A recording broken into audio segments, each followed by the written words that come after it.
Hmm. Bilis naman lumaki eh. 2 buwan pa lang. Malalaki na.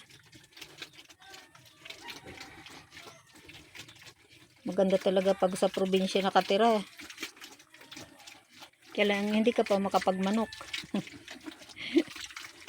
Wala pang manok. Naalala ko dati sa probinsya kami eh. Pag walang ulam, iilawan lang yung manok na nasa ano. Pahulihin. Oo. Huli-huli lang.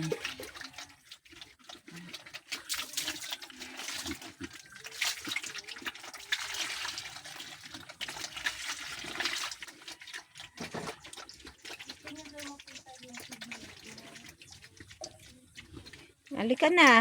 Gusto niya raw makita eh. Kakain daw siya eh ng pig. Atay ka na, pig! Wala. Lagot. Kagat ka sa tenga.